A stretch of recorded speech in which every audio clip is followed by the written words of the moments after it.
என்னடா வருஷ கணக்குல ரஷ்யா உக்ரைன் யுத்தங்கள் நடந்துகிட்டு இருந்தாலும் இந்த இறுதி கட்டம் அப்படிங்கிறது பட்டு ஸ்பீடா போகும். எப்பயுமே யுத்தத்தோட இறுதி காலகட்டம் அப்படிங்கிறது இழப்புகளும் கூட, அதுல அதிரடியா வென்றுகிட்டு இருக்கிற நாட்டோட மைலேஜும் கூட. இவ்வளவு நாள் யுத்தத்தோட மொத்த மைலேஜே அந்த இறுதி நாட்கள்ல தான் வச்சு எடுப்பார்கள். அந்த மாதிரி ஒரு சூழ்நிலை தான் இப்ப ரஷ்யா உக்ரைன் யுத்தத்துக்குள்ளே நடக்க ஆரம்பிச்சிருக்கு. ஓர் இரவுல யுத்தம் நடக்கக்கூடிய அனைத்து பகுதிகளையும் சேர்த்து ஏறக்குறைய ஒரு 17 முக்கியமான டவுன்களை ரஷ்ய படைகள் கைப்பற்றியிருக்கார்கள் ஓர் இரவுல. நேத்து இரவு மட்டுமே யுத்தம் பறந்து விரிஞ்சு நடந்துகிட்டு இருக்கு. இதுல 17 முக்கியமான டவுன் பகுதிகள் நேத்து இரவு மட்டுமே விழுந்திருக்கு. இது ரஷ்யாவுக்கு ஒரு மிகப்பெரிய மைலேஜ். உக்ரைனை பொறுத்த வரையும் இது கூடுதலான ஒரு சிக்கலா தான் பார்க்கப்படுது. முக்கியமான டவுன் பகுதி விழுது. யுத்த காலத்துல டவுனுக்கு எவன் ஜாமான் வாங்க போறான் அப்படின்னு சொல்லி ஜெலன்ஸ்கி மனசை தேத்திக்க முடியுமா அப்படின்னு கேட்டா அப்படிலாம் முடியாது. டவுன்ல கடை அடைச்சிருந்தாலும் டவுன் டவுன் தானே.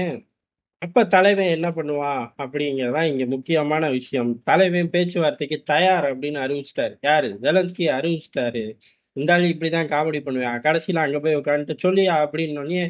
இப்ப பகுதியெல்லாம் விட்டு தர முடியாதுங்க, ரஷ்யா வெளில போகணுங்க, நேட்டோல எங்களை சேர்க்கணுங்க, இல்ல இதெல்லாம் சொன்னா சப்புன்னு அடிச்சுப்புடுவாங்க அப்படின்னு தோணுச்சுன்னா டக்குன்னு சுத்தி பார்ப்பாரு. ஒரு பக்கம் ரஷ்யா, இன்னொரு பக்கம் அமெரிக்கா. ஐரோப்பா வரணுங்க, ஏன் நண்பன் இல்லாம நான் வர மாட்டேங்கிற மாதிரி டக்குன்னு ஐரோப்பாவை கூப்பிட்டுருவாரு. அப்ப சப்புன்னு அடிக்க முடியுமா அப்படின்னு கேட்டா அடிக்க முடியாது. ஏடா என்னைய கூப்பிட்டதுக்கெல்லாம் அவனை அடிக்கிறியாடா, நான் உன் பின்னாடி பூனைக்குட்டி மாதிரி வந்தனே அப்படின்னு ஐரோப்பா வந்து கேட்டா, ட்ரம்ப்பை பொறுத்தவரை அவன் வந்து கெஞ்சிட்டு போனேன், அவனுக்கு தெரியாதா அடுத்த தாட்டி ஃபுட்டேஜாவே ரிலீஸ் பண்ண சொல்றேன்ருவாரு. ஆனா அமெரிக்க சிஸ்டம் அதை விரும்பாது. காரணம் ஐரோப்பா பின்னாடியே நாய்க்குட்டி மாதிரி வர வரையும் தான் அமெரிக்காவால கடுமையான சூழ்நிலைகள்ல இருந்து தப்பிக்க முடியும். இல்லாட்டி வியட்நாம் மாதிரி வாரத்துக்கு ஒரு இடத்துல போய் பயப்புல மாட்டிக்குவான். என்னதான் அண்ணன் அமெரிக்கா அப்படின்னாலும் கூட ஐரோப்பா ஓடி வரணும். நம்ம ஆட்கள் உடனே வந்து திட்டக்கூடாது. ஐரோப்பாவோட ஒப்பந்தம் சைன் ஆன உடனே ஐரோப்பாவோட அடிக்கிற வேகம் குறைஞ்சிருச்சு அப்படின்னு சொல்லக்கூடாது. அந்த கல்யாணம் முடிஞ்ச உடனே விருந்து மருந்தெல்லாம் முடிய கொஞ்ச நாள் ஆகும்ல, அதுக்கப்புறம் கட்டி உருள்ற மாதிரி ஆரம்பிச்சுக்க வேண்டியதுதான். இப்போதைக்கு சொன்னது யதார்த்தமான உண்மைதான். விருந்து மருந்துக்கு இதுக்கும் சம்மந்தம் கிடையாதுப்பா. சரி இருக்கட்டும், இந்த ஆள் இப்படிதான் உளருவான்னு நம்ம எல்லாருக்குமே தெரியும். பதிலுக்கு அமெரிக்கா என்ன சொல்லுது அப்படிங்கிறதும் ரஷ்யா என்ன சொல்லுதுங்கிறது தான் இங்க ரொம்ப முக்கியம். அமெரிக்காவை பொறுத்தவரை ஈரானை நோக்கி போய்கிட்டு இருக்கேன் வெவ்வேறு காமெடி பண்ணிக்கிட்டு 40,000 வீரர்கள் ரெடி, கமேனி என்ன ஒத்துக்கிறியா இல்லையா அப்படின்னு கேக்குறாங்க. பதிலுக்கு கமேனி 40,000 வீரர்கள் மேலே தாக்குதல் நடத்துவேன், என்ன இப்ப எனக்கு கிட்ட டிக்கெட்டை வாங்கி கொடுக்கணும்னே அவனுங்களை கூப்பிட்டு வரியா ட்ரம்ப் அப்படின்னு சொல்லி கமேனியும் கேட்கிறாரு. இப்படியேவா கேட்டாருன்னு சொல்லக்கூடாது. இவன் இங்கிலீஷ்ல கேட்டான், அவன் அரபிக்ல சொன்னான், நடுவுல தமிழ்ல நான் நம்ம ஸ்டைல்ல சொல்லிட்டேன். அதனால ஜெலன்ஸ்கிக்கு அவங்க பதிலே சொல்லல. இன்னும் விசாரிச்சு பார்த்தோம்னா ஜெலன்ஸ்கி என்ன சொன்னானே தெரியலடா, ரொம்ப தூரத்துல இருந்து கத்திக்கிட்டு இருந்தேன், யாரு வித்த பிள்ளையோ கத்துதுன்ட்டு போயிட்டேன்ட்டாங்க வெள்ளை மாளிகையில. அடுத்து நம்ம ஆட்கள் ரஷ்யா என்ன பதிவு பண்ணதுங்கிறது தான் இங்க ஹைலைட்டு. எங்க ஏரியாவுக்கு வந்து பர்றா அப்படின்ட்டாங்க. என்ன இப்படியா சொல்லிட்டாங்க அப்படின்னா, ஆமா இப்படிதான் சொல்லிட்டாங்க. அடுத்த பேச்சுவார்த்தை தலைநகர் ரஷ்யால தான் நடக்கும், மாஸ்கோல தான் பேச்சுவார்த்தை நடக்கும். ஜெலன்ஸ்கி வேணும்னா வரட்டும், ஜெலன்ஸ்கி வந்தா அவருக்கு உரிய பாதுகாப்பு தருவோம், உருப்படியா பேச்சுவார்த்தை நடத்தணும்னு வரணும் அப்படின்னு கண்டிஷன் அப்ளைன்னு போட்டார்கள். ஒருவேளை பேச்சுவார்த்தை சரியில்லை அப்படின்னா வெள்ளை மாளிகையிலயாச்சும் வச்சு செஞ்சு அசிங்கப்படுத்தி கிளப்பி விட்டாங்க. ஒரு கோட்டு கூட போட வைக்கலப்பா அப்படின்னு பத்தி விட்டாங்க. மாஸ்கோல அதெல்லாம் எதிர்பார்க்க முடியுமான்னு கேட்டா கிரிமினல்ல ட்ரீட்மெண்ட்டே வேற மாதிரி இருக்கும். பயப்பிள்ளைங்க வச்சு செய்யணும்னு முடிவு பண்ணிட்டாங்கன்னா பேச்சுவார்த்தை முடிஞ்சு வந்து நேர அதிபர் மாளிகைக்குலாம் போக முடியாது, ஹாஸ்பிட்டல்ல போய் தான் படுத்து கிடக்கணும். அப்புறம் ரஷ்யாட்ட தான் கெஞ்சணும், எப்பா என்ன விஷத்தை கொடுத்தேன்னு சொல்லுப்பா ப்ளீஸ், அப்பதான் மருந்து கொடுக்க முடியும் அப்படின்னு. அப்ப கையெழுத்த போடு அப்படின்னு வந்து நிப்பார்கள். அதனால ஜெலன்ஸ்கி அம்புட்டு சீக்கிரம் போவாரா அப்படின்னு கேட்டா போறதுக்கு வாய்ப்புகள் கம்மி. அதே சமயம் ரஷ்யா அடுத்த லைனே ஆட் பண்ணிட்டார்கள். ஆனா நமக்கே இவ்வளவு தெரியும் போது ஊர் உலகத்துக்கு எல்லாம் தெரியும்ல.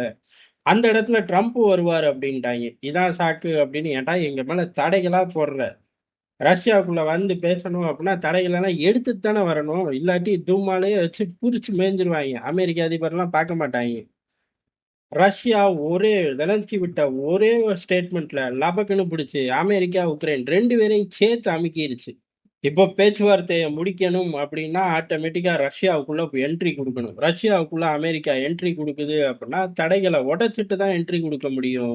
தடைகளை மேற்கொண்டு போடுறேன், கடல்ல கப்பலை கைப்பற்றுறேன், ஆகாயத்தை கோல்டன் டோம் வச்சு மூடுறேன் அப்படிலாம் படம் காட்டிக்கிட்டு இருக்க முடியுமான்னு கேட்டா படம் காட்டிக்கிட்டு இருக்க முடியாது. போச்சு.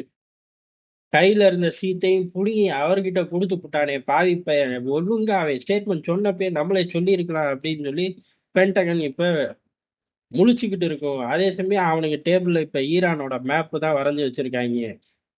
டேய், எனக்கு எழுத ஒரு ஒயிட் பேப்பர் வைங்கடான்னா கூட கேட்க மாட்டேறாங்களா? இல்ல இல்ல, பேப்பர்னு இருந்தா அதுல ஈரான் மேப் தான் இருக்கணுமாமா, ட்ரம்ப் ஆர்டர் அப்படின்ட்டாங்க. அதனால இம்புட்டு பிஸியா போய்கிட்டு இருக்கு. நடுவுல பிஸிக்கு நடுவுல மிகப்பெரிய அளவுல ஓர் இரவுல ஆபரேஷன் ஒன் நைட் அப்படின்னு சொல்லி அறிவிக்காம போய் இரவுல ஒரு 17 முக்கியமான டவுன்களை பிடிச்சு ஜெலன்ஸ்கிக்கு அதிர்ச்சி மேல அதிர்ச்சி. அந்த அதிர்ச்சியை கூட அந்த மனுஷன் சமாளிச்சுக்குவார். 2 நிமிஷம் முன்னாடி நம்ம டவுன் கதையெல்லாம் பார்த்தோம்ல, அப்படி ஏதாச்சும் அவங்க ஊர்ல ஒரு கதை இருக்கும், அதை சொல்லி சமாளிக்க வாய்ப்பு இருக்கு. ஆனா இந்த ஸ்டேட்மெண்ட் விட்டு அமெரிக்காவும் நீ உள்ள வந்து இங்க உட்கார்ந்து பேசுவோன்னதுல இருந்து தப்பிக்கிறது கொஞ்சம் கஷ்டம்.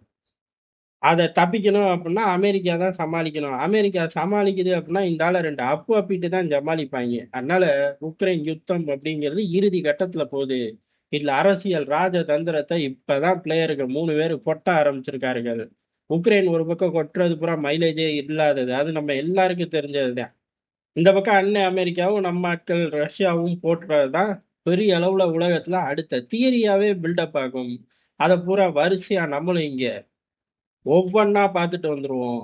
நண்பர்கள் லைக் பண்ணுங்க, ஷேர் பண்ணுங்க, சப்ஸ்கிரைப் பண்ணுங்க. ராணுவ செய்தியெல்லாம் தனியா உட்கார்ந்து பார்க்க கூடாதாமா. நேத்து தான் நண்பர் ஒருத்தர் சொல்லிக்கிட்டு இருந்தாரு. உண்மையா பொய்யான்லாம் நானும் கேட்டேன். என்னப்பா இது புதுசா இருக்கு. பேய் படத்த தான் தனியா உட்கார்ந்து பார்த்தா பயமா இருக்குன்னு ஊருக்குள்ள பேசுவாய்ங்க. நானும் அப்படிதான் சின்ன பிள்ளையில தெரிஞ்சேன். நீ புதுசா சொல்றியேன்னு கேட்டேன். இல்ல இல்ல, இது பழைய தியரி தான். உனக்கு தான் தெரியல அப்படின்ட்டாரு. அதனால நண்பர்கள் யாரும் தனியா பார்க்காதீங்க ராணுவ செய்தியெல்லாம். கூட்டமா உட்கார்ந்து பார்க்கறதுக்கு வாய்ப்பு இல்ல. அதனால எல்லாரும் இதே நேரம் பாருங்கன்னு ஷேர் பண்ணுங்களேன். அப்படியே பேய் படம் பார்க்கும்போது லைட் ஆஃப்னாத அப்படின்னு ஒரு சவுண்ட் வரும்ல. அதே மாதிரி உங்க நண்பர்கள்ட்ட தேசபக்தியை சப்ஸ்கிரைப் பண்ணவும் சொல்லிருங்க. அதுக்கு நீ சொல்லணும்யா அப்படின்னு சொல்லக்கூடாது. ஃபர்ஸ்டே சொல்லணும். நண்பர்களும் சொல்றீங்க, ஆபீஸ்ல உள்ள நண்பர்களும் சொல்றார்கள். ஒரு ஆர்வத்துல அப்படி ஸ்கிரிப்ட பிச்சு வீசும்போது நல்ல வேளை கடைசியிலயாச்சும் இவருக்கு ஞாபகம் வந்துச்சுன்னா ஆபீஸ்ல இப்பதான் தண்ணியை குடிச்சுக்கிட்டு இருக்காங்க. அம்புட்டு பதட்டத்துல நிப்பான் எல்லாட்டுக்கு. சரி, அடுத்த ஒரு செய்தியில விரிவா தேசபக்தியிலயோ சிடிஎல்லையோ பார்ப்போம்.